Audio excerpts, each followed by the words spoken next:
안녕하세요. 오늘도 사연살롱을 찾아주셔서 감사합니다.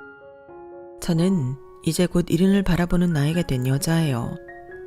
바람잘 날 없던 제 인생 스토리 한번 들어보세요. 결혼하고 행복한 삶을 꿈꿨는데 어찌 세상은 이리 가혹한지 참 호락호락하지 않았어요. 남편이 장남의 홀 어머니까지 모시는 것을 알았지만 결혼 후 겪어보니 모든 식구들이 장남만을 바라보고 살더라고요. 전 그렇게 가난한 장남에게 시집을 갔다는 이유로 모든 식구들을 먹여 살려야 했어요.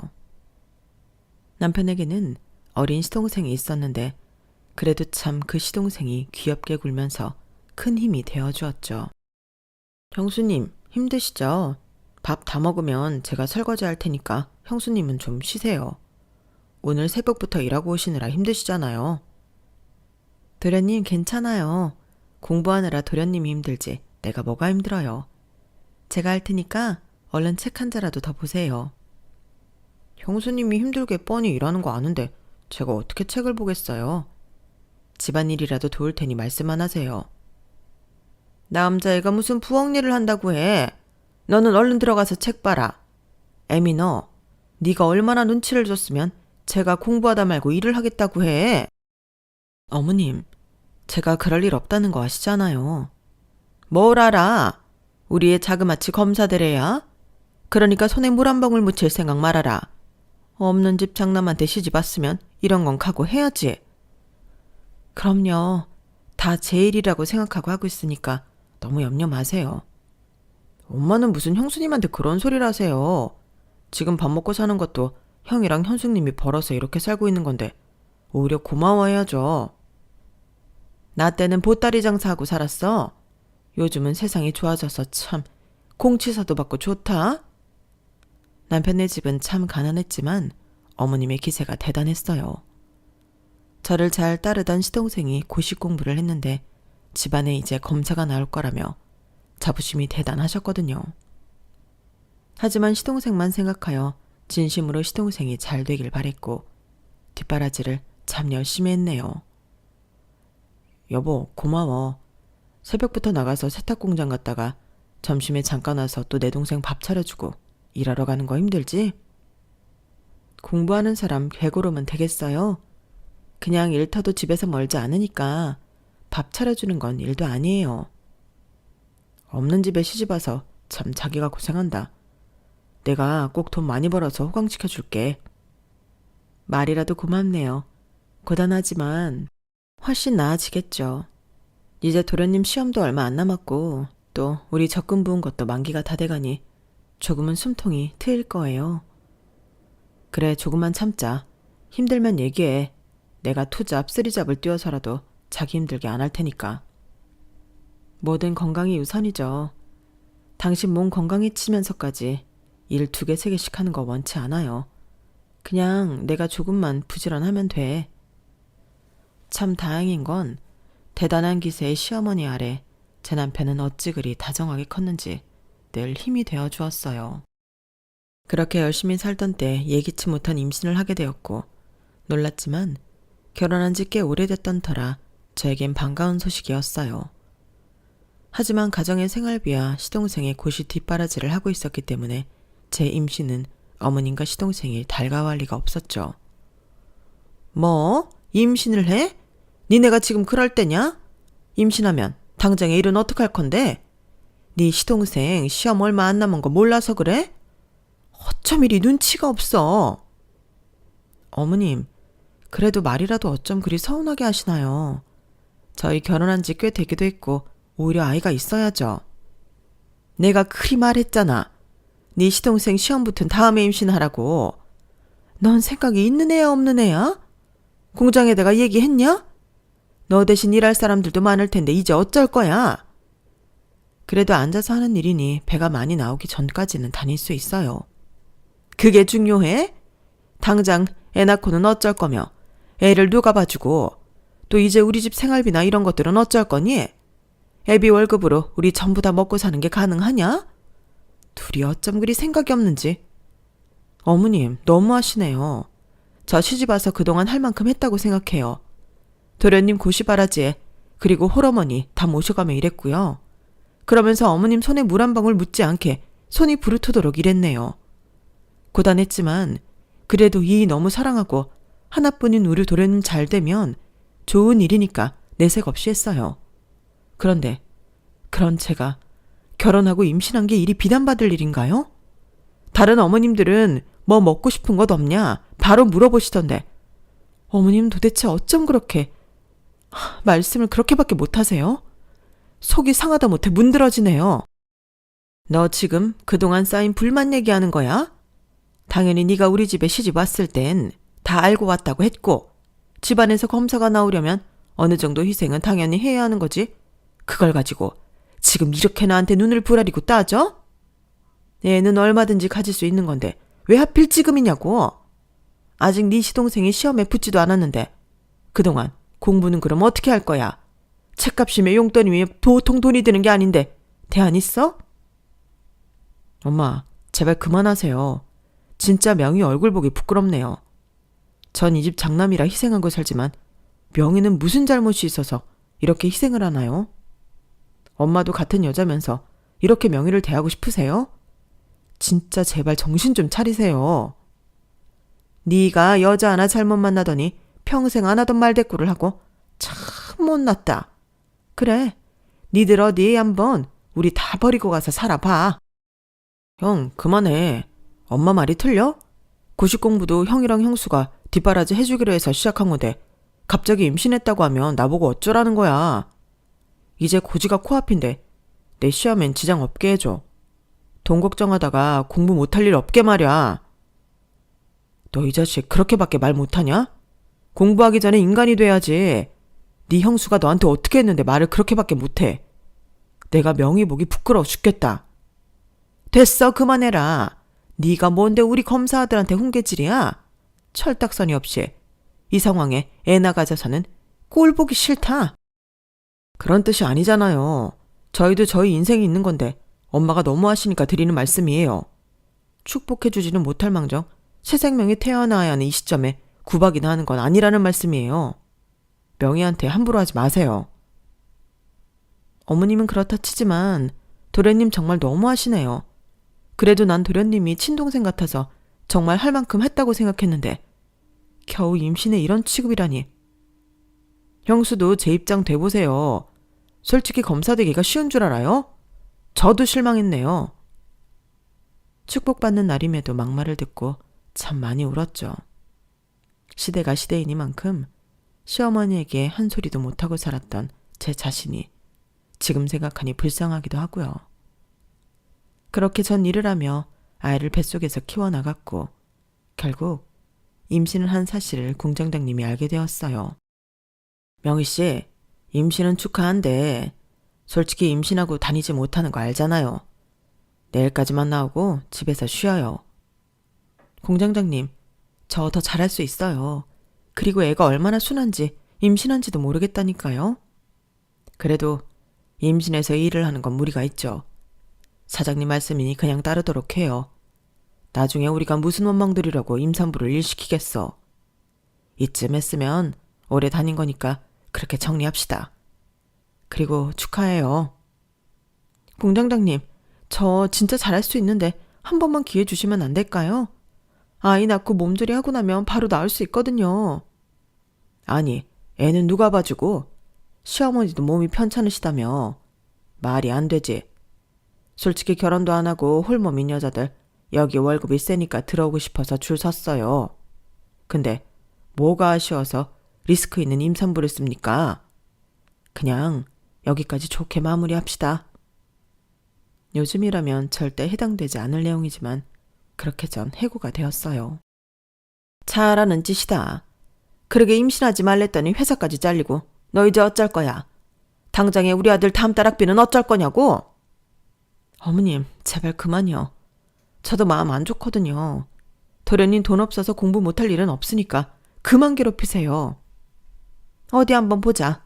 빚을 내서라도 우리 아들 공부는 꼭 시켜야 할 거야. 당당한 시어머니에게 참 많이 끌려다녔죠. 딱 한 달을 제외하곤 적금을 깨서 시동생 공부를 시켰고 전 그렇게 출산을 했어요. 하지만 한 달 뒷바라지를 못한 것이 그렇게 잘못된 것인지 시험을 합격한 시동생이 저에게 속상함을 토로하더라고요. 그 말을 듣는데 기가 막혔죠. 형수가 마지막까지 서포트 해줬으면 좋았을 텐데 안타깝네요. 뭐가요? 도련님, 저 할 만큼 했어요. 적금 만기까지 온 거 직전에 깨서 공부시켰잖아요. 에이, 그건 형이 도와준 거나 마찬가지고요. 형수님이 조금만 참았더라면 오히려 공이 형수한테 돌아갔을 텐데 돈이 없어서 공부 못할 뻔한 거 생각하면 아직도 간 떨려요.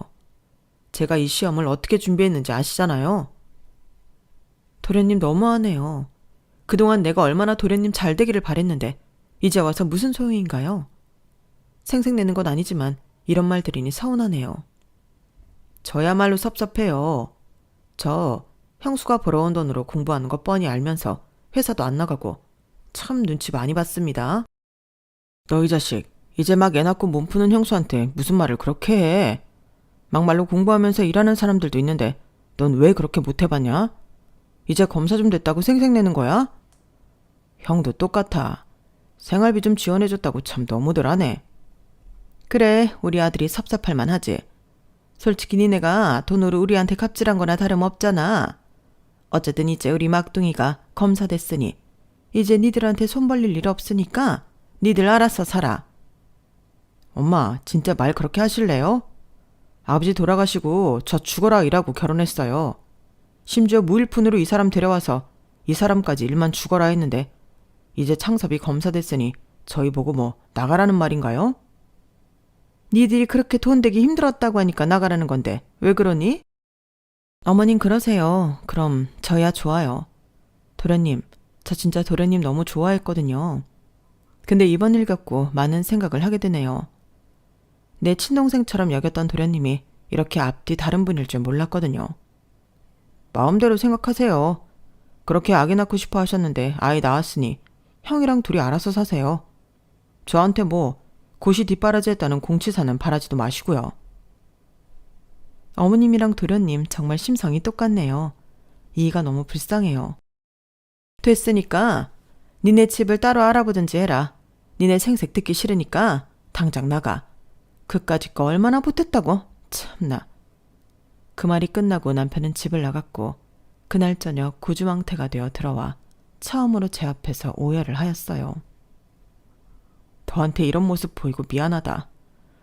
우리 애도 태어났는데 단 한 번도 축복 못 받고 내가 얼마나 못난 놈이면 이런 취급을 당하고 또 너까지 이렇게 대우받게 하는지 진짜 미안해서 제정신에는 말 못하겠더라.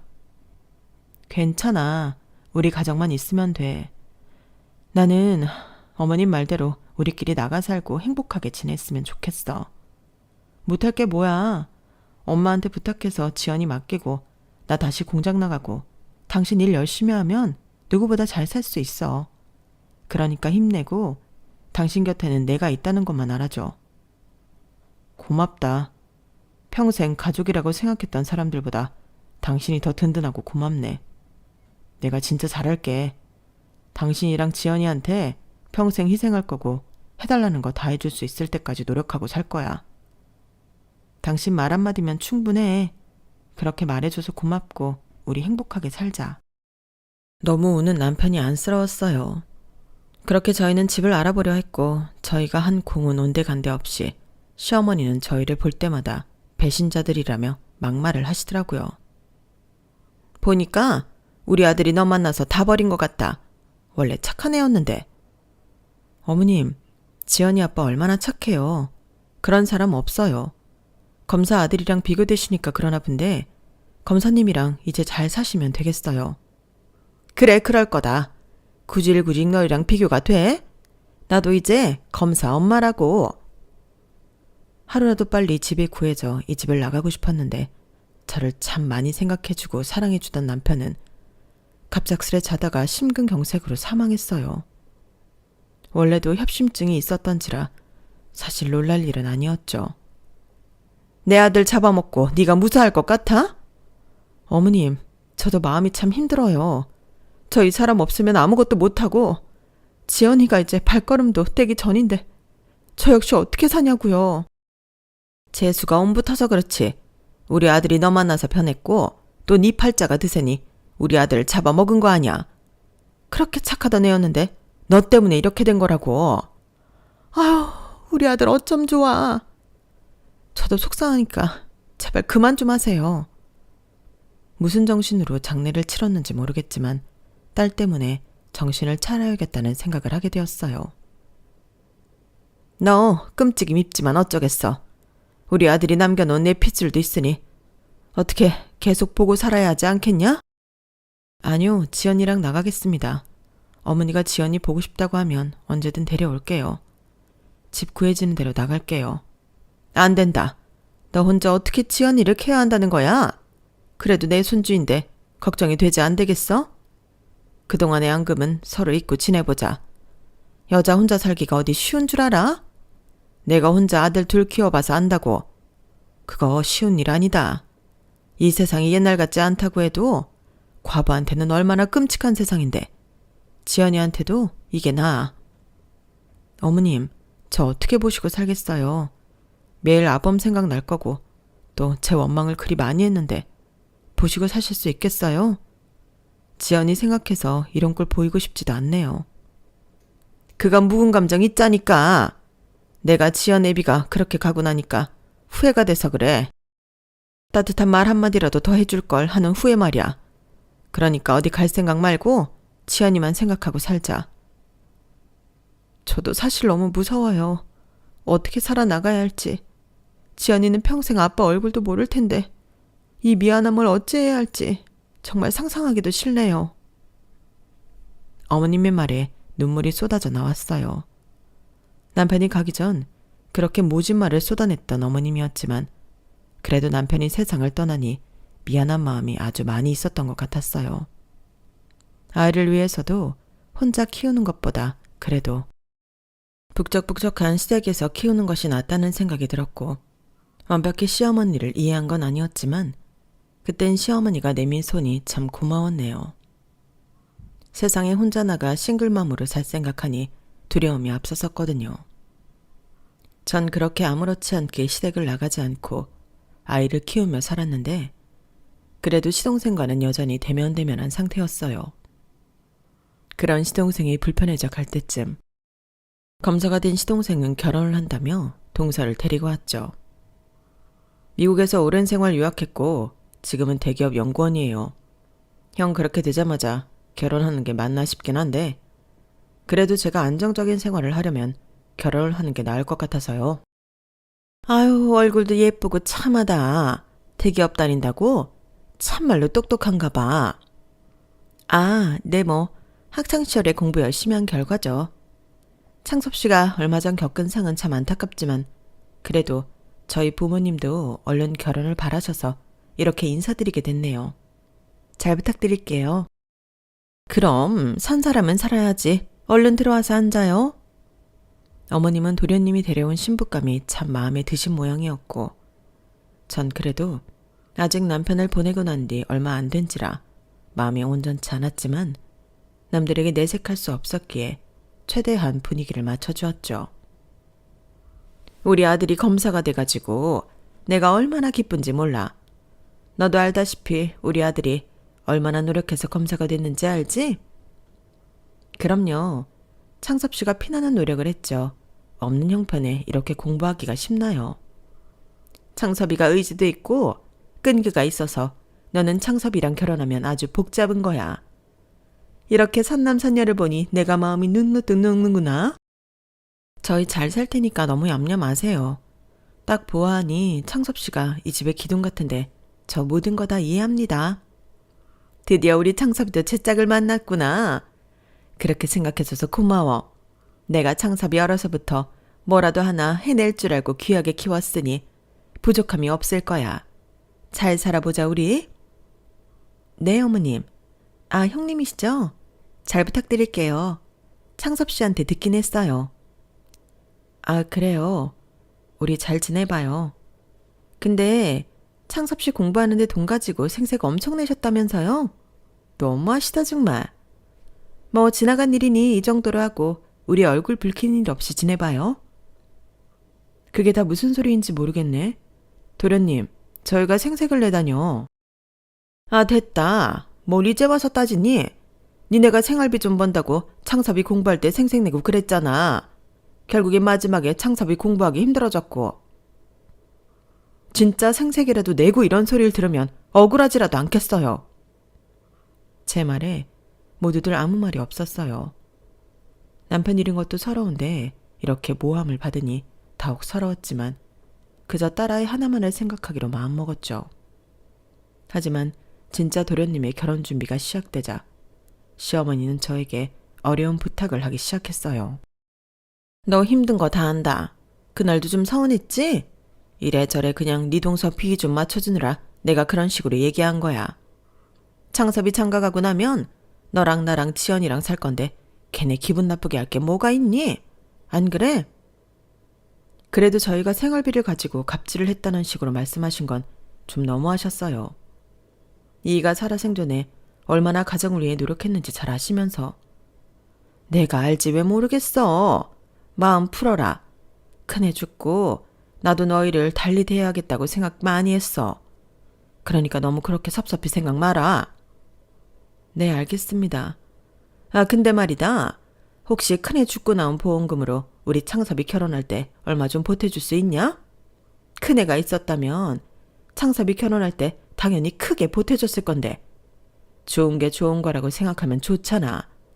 그래도 네 시동생이 네 남편 동생인데. 어머님, 그 돈이 어떤 돈인데 결혼자금에 쓰자고 하세요? 산 사람은 살아야지. 창섭이랑 결혼할 애가 집안이 얼마나 좋은 줄 아니? 아무리 창섭이가 검사라고 하지만 그래도 뭐 하나는 있어야 할 거 아냐? 집이라도 번듯하게 해가면 그 집에서 우리 창섭이 무시할 일도 없을 거고 또 창섭이가 이럴 때 도와주면 널 어떻게 보겠어? 지연이도 생각해야지. 지 아비 죽고 아비라고는 이제 작은 아비뿐인데 나중에 지연이 결혼할 때 손잡고 들어갈 사람 누군지 잘 생각해봐. 참 너무하다는 생각이 들었고 죽은 남편이 불쌍했어요. 그동안 노예처럼 일만 했는데 죽어서 나온 보험금까지 동생에게 쓰라는 시어머니를 어떻게 생각해야 할까 싶더라고요. 제가 반응이 없자 이번엔 시동생도 저에게 부탁을 하였어요. 그동안 못나게 군 거 죄송합니다, 영수님. 사실 갑자기 임신하시고 일도 못하게 되니 생활비가 없잖아요. 제 공부 어떻게 되는 줄 알고 제가 너무 옹졸했어요. 형 그렇게 되고 반성 많이 했으니까 마음 좀 푸세요. 진짜 반성한 거 맞아요? 내가 도련님을 어떻게 생각했는데 절 그렇게 생각해요? 형이랑 저 이 가정을 위해 헌신한 죄밖에 없어요. 근데 고작 그 한 달 생활비 못 냈다고 이런 식으로 취급해요? 우리가 돈 버는 기계인가요? 죄송해요. 제가 지연이 정말 잘 케어할게요. 저 검사잖아요. 이제 지연이 앞날 제가 책임질 거니까 형수님 걱정 마세요. 못난 제가 이렇게 후회합니다. 딸아이를 들먹이며 돈을 요구하는 시동생이었어요. 이 돈 어떤 돈인 줄 아시잖아요. 알죠. 제가 형 대신해서 지연이 아빠가 되어줄게요. 그 값이라고 생각하고 지연이 공부도 다 시킬 거니까 형수님 이번 한 번만 도와줘요. 솔직히 뒷배가 검사라고 하면 지연이 앞날이 어떻겠어요? 잘 생각해 보세요. 그래 지연애미야. 이게 다 지연이를 위한 일이야. 어디 가서 지연이 작은 아빠가 검사라고 해봐라. 어? 섭섭한 거 다 잊고 지연이만 생각해. 너무 섭섭하고 서운했지만 오로지 딸 하나만을 생각하기로 결정했고 그렇게 시동생의 집도 해주었네요. 그리고 시동생과 동서는 결혼을 하게 되었고 시어머니는 이제야 안심이 된다며 참 행복해 하셨어요. 그리고 전 딸을 위해 또다시 세탁공장에 나가며 열심히 돈을 벌었고 악착같이 이악 물고 살았죠. 다행히 딸은 철이 빨리 들어서인지 그 누구보다 저를 아껴주는 참 예쁘고 똑똑한 딸이었어요. 엄마, 다음 주에 운동회인데 우리는 엄마랑 할머니밖에 못 오겠지? 그럼 그렇지. 미안해 지연아. 작은 아빠네는 못 오시려나? 애들은 아빠도 온다고 하는데 난 맨날 아빠가 없으니까 조금 속상해. 아무리 철이 들었다 한들 그래도 아이였기에 아빠가 없다는 그 상실감이 커 보이긴 했었죠. 엄마가 작은 아빠한테 얘기해 볼게. 운동회에 꼭 오시면 좋겠다고. 진짜? 신난다. 작은 아빠 오시면 우리 아빠라고 자랑해야지. 너무 안타깝고 미안한 마음이 들었죠. 그리고 넌지시 부탁을 한 날, 전 대통 한 소리를 듣고 말았어요. 생각이 있냐? 창섭이가 얼마나 바쁜데 그딴 운동회를 참석해.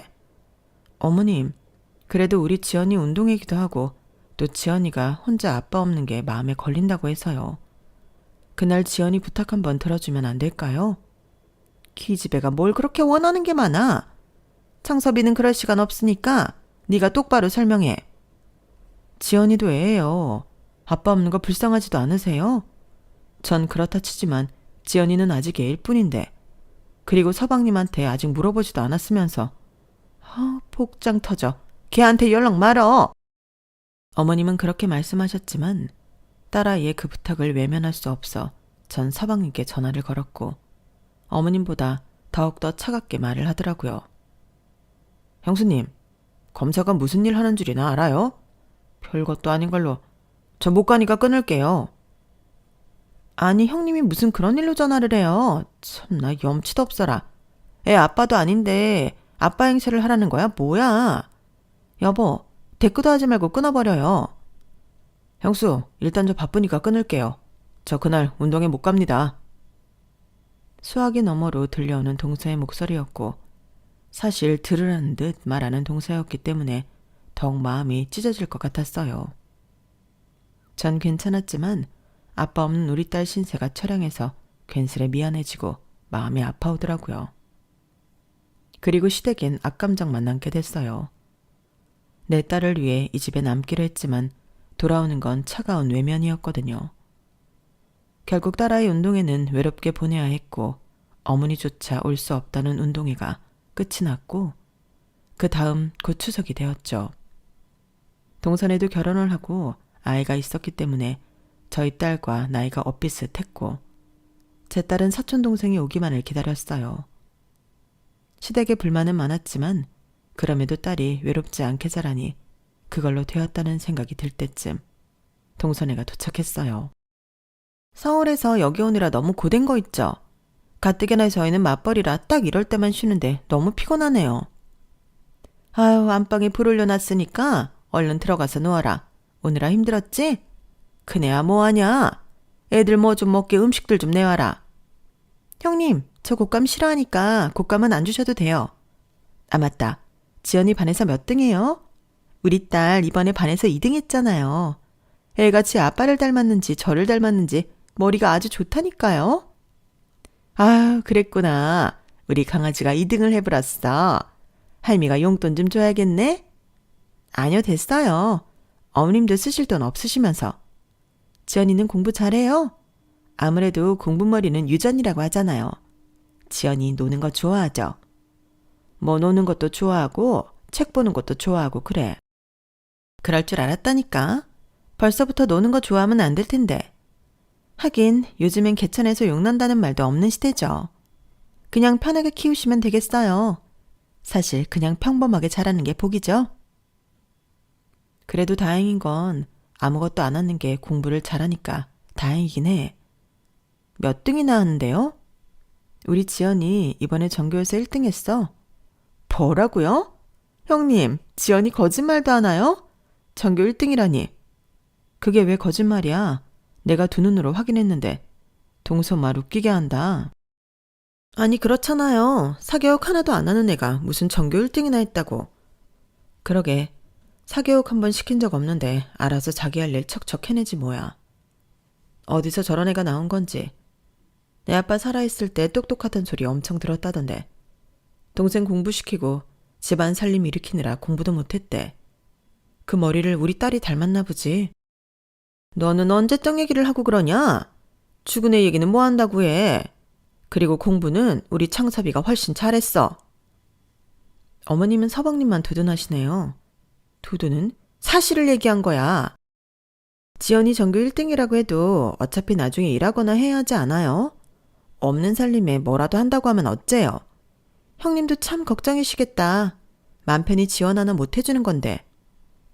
아니, 왜 지원을 못 해줘? 잊었어? 서방님 결혼할 때 그 집 내가 해준 거잖아. 그때 지연이 뒷바라지 다 해준다고 약속했고, 지금은 원하는 게 없지만 만약 지연이가 뭐라도 하고 싶다고 하면 당연히 서방님이 해주셔야지. 형님, 언제적 얘기를 하고 그러세요. 그리고 저희도 맞벌이 하지만 먹고 살기 힘들어요. 본인 자식은 본인이 키웁시다. 예? 집 한번 해줬다고 생색은 힘들 때 도움 줄 수도 있는 건데 참 너무하시네요. 그래, 뭘 그런 걸 가지고 생색을 내냐? 어? 가족끼리 도와줄 수도 있는 건데. 그리고 여자애를 뭘 그리 공부시키려고 해? 적당한 전문대 보내고 졸업시킨 다음에 격리나 이런 거 시켜서 그저 시집 보내면 그만이다. 그러니까 너무 교육에 애쓰지 말도록 해. 학비가 한두 푼이냐? 그 얘기 동서한테도 똑같이 해보시죠. 같은 딸인데 왜 동서한테는 그런 말씀 안 하시면서 우리 지연이한테는 그러시는 거예요? 제가 참고 있으니까 정말 만만하신 거예요? 저는 참아도 지연이 그렇게 생각하시는 건 못 참아요. 남들 다 하는 과외 지금은 못 시켜도 지연이가 원하면 어떻게 해서든지 다 해줄 거예요. 누가 뭐라니? 네 능력껏 키워. 괜히 우리 둘째네한테 손 벌리지 말고. 솔직히 너 우리 집에 살면서 밥 얻어먹는 거나 마찬가지인데 그동안 우리가 너한테 진 빚 다 갚은 거잖아. 여태 그렇게 생각하셨어요? 저만 또 모자랐네요. 얘가 근데 오늘따라 왜 이래? 하던 대로 해라. 어? 그냥 너 이 집 살림하고 그저 애나 키우면 그만인 것을 왜 이렇게 따져대는 거야? 제가 왜 그러고 살아야 하는데요? 우리 아들이 네 팔자가 새서 그렇게 됐는데 당연히 미안해하고 살아야지. 기가 찼어요. 그리고 더욱 속상한 건 이 모든 것을 제 딸이 듣고 있었죠. 딸은 아무 말도 없었고 이 집안에서 이런 취급을 당한다는 게 정말 화가 나더라고요. 어머님은 연휴 내내 동서와 시동생의 수발을 들었고 전 괜히 딸을 데리고 나와 아무렇지 않은 척 행동을 해야 했어요. 그리고 얼마나 시간이 흘렀을까요? 그동안 더한 무시도 당하고 딸아이는 공부를 그만두라며 시어머니께 가진 모욕을 들은 적도 있었죠. 하지만 시댁에서 저희의 편이 되어주는 사람은 아무도 없었고 저흰 딱 둘뿐이었어요. 대학 입학 발표날 딸아이는 자랑스럽게 사교육을 한 번도 받지 않고 고려대학교에 입학 후 고시를 봐서 변호사가 되었네요. 하지만 이 꼴을 보는 동서배는 참 많이 아픈 듯 했어요. 너 출세했다? 네 아빠 죽고 한부모 가정에서 그래도 변호사까지 되고 역시 운은 좋아. 우리 딸은 워낙 학교 자체가 경쟁률이 심해서 지금은 재수하는데 알지? 의사할 거라는 거. 동서, 무슨 말을 그렇게 해. 운이라니. 그리고 운도 실력이지. 참, 동서 마음도 씁쓸하겠다. 얘한테 사교육 비용만 월에 몇백이나 쓰면서 아직까지 공부를 시키는 꼴이라니. 서방님 등골이 휘겠어. 우리 지연이가 자기 앞가림 제대로 해줘서 얼마나 다행인지 모른다니까. 형님, 저 약 올려요? 아니, 사실을 말한 거잖아. 오갈 데 없이 어머님 집에 얹혀 사는 주제에 저한테 막대하시면 안 되죠. 정신 나갔어요? 어디 감히 주제도 모르고? 작은 엄마, 지금 저희 엄마한테 무슨 소리 하시는 거예요? 저 여태까지 엄마가 당하고 사시는 거 봐도 참고 있었는데 이건 아니죠. 아빠 살아있을 때도 아빠랑 엄마가 이 집 생활비 대고 작은 아빠 공부시키고 결혼할 땐 우리 아빠 사망보험금으로 작은 아빠네 집 사고 이런 거 다 참고 사는 엄마한테 뭐라고요? 진짜 해도 해도 너무하네. 어머, 저 싹수 없는 것 어디 어른한테. 어른이 어른다워야 어른 대접을 해드리죠. 저 이제 엄마한테 함부로 하시면 안 참아요? 네가 안 참으면 어쩔 건데. 꼴랑 변호사 됐다고 유세 떠네. 야, 내 남편 검사야. 그리고 우리 딸은 의사가 될 거라고. 지연아, 그만해라. 엄마 괜찮아. 너까지 왜 그래? 동서, 됐고 다신 오지 마. 이제 나도 지긋지긋하다. 우리 보는 일 없도록 하자. 알겠지? 알겠지는 무슨. 안 봐도 내가 안 봐요. 나랑 학벌 차이며 집안 차이가 얼마나 나는데 나랑 똑같이 행동하래들어. 동서는 그런 말을 하고 횡 가버렸고 시어머니는 그 모습을 보고 제 딸 뺨을 날리더라고요. 도저히 못 참겠어서 그날 한바탕 해버렸죠. 어머님이 뭔데 우리 딸을 때려요. 어디서 이게 어른한테 교양 없이? 그리고 네 작은 아빠가 얼마나 대단한데 어디 작은 엄마한테 대들어? 더 이상 못 참겠네요. 지연아, 나가자. 엄마도 이제 이렇게는 안 살란다. 됐고, 다 필요 없으니까 우리 이제 보지 말죠, 어머님. 그동안은 지연 아빠 생각해서 참고 살았는데 이젠 그렇게 안 살렵니다. 네가 네 딸 변호사 됐다고 지금 기세등등하지? 어디 검사 발끝이나 쫓아가겠어? 그래, 마음대로 해. 나도 너 보기 싫다. 우리 아들 보험금 때문에 너 억지로 본 거야, 나도. 아주 지긋지긋하다고. 다신 오지 마, 우리 집에. 전 딸과 함께 그 즉시 집을 나갔고 처음으로 단둘이 살 아파트를 마련했죠. 돈이 어딨다고 아파트를 얻었어.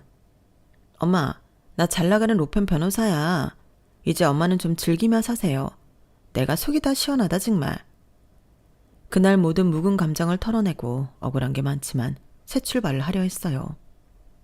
그리고 딸은 새로운 집에서 중대 발표를 했고 결혼을 한다고 하더라고요. 아니 벌써? 엄마는 너랑 이렇게 둘이 더 살아보고 싶은데. 엄마, 나 결혼해도 자주 올 거야. 그리고 내가 빨리 가정 꾸려서 손주를 낳아드려야 엄마가 더 좋아할 것 같아. 하긴 너 닮았으면 아주 예쁠 거야. 네 아빠도 참 좋아하셨을 텐데 엄마는 다른 거 안 봐. 그저 사람 됨됨이 하나면 돼. 됨됨이는 엄마가 보면 딱 알 수 있을 거야.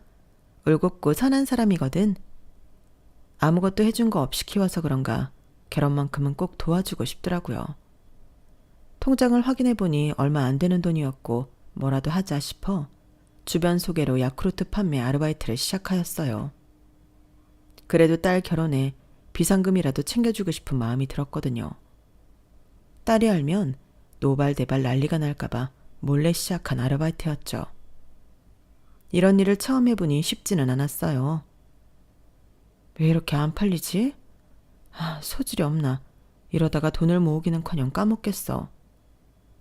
지연 엄마, 저기 회사 같은 데 가서 팔아봐. 그래도 회사 같은 데는 잘 팔린다고.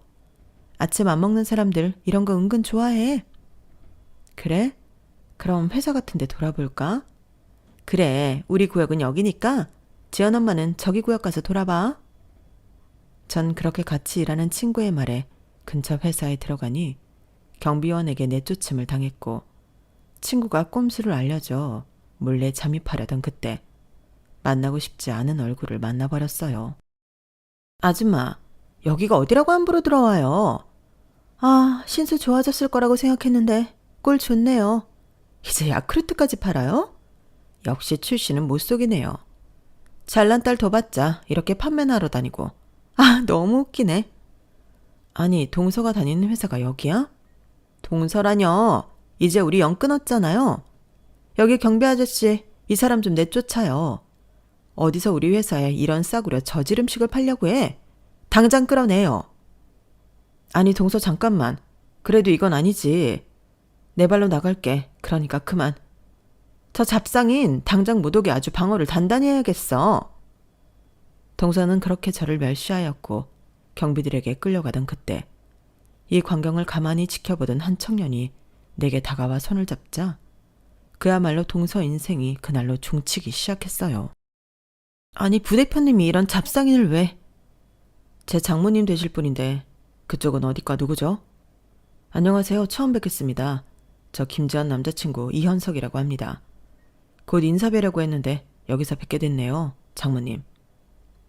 장모라니? 아니, 부대표님이 결혼할 사람이 우리 조카라고요? 걔 아빠도 없고 얼마나 가난하게 사는데 그런 애랑 부대표님이랑 말이 돼요? 상사 약혼자를 그리 무시해도 됩니까? 안 되겠네. 당신 이름 뭐지? 사원증에 써있네요. 일단 어머님 가시죠. 아니, 부대표님 잠시만요. 제 조카랑 결혼한다는 건 알겠어요. 제가 지연이 작은 엄마거든요. 잠깐 형님이랑 제가 싸워서 이렇게 행동했던 건데 오해 안 해주셨으면 좋겠네요. 형님, 지연이 결혼하면 한다고 말을 해주셔야죠. 제가 다 봤습니다. 가족이 아니라 거의 원수처럼 대하던데요. 그렇게 행동하면서 지금 제 앞에서 아니냐 웃으면서 말하는 게 더 소름 돋네요. 제가 추후에 당신을 어떻게 할지 생각할게요. 일단 어머님, 가시죠. 절 데리고 나간 청년이었고 곧이어 전 제 딸을 불렀어요. 일하다 말고 온 딸이더라고요. 아니 이게 어떻게 된 건지 모르겠다. 너 결혼할 사람 이 청년이야? 보니까 네 작은엄마네 회사 부대표라던데. 아, 엄마 말 못해서 미안해.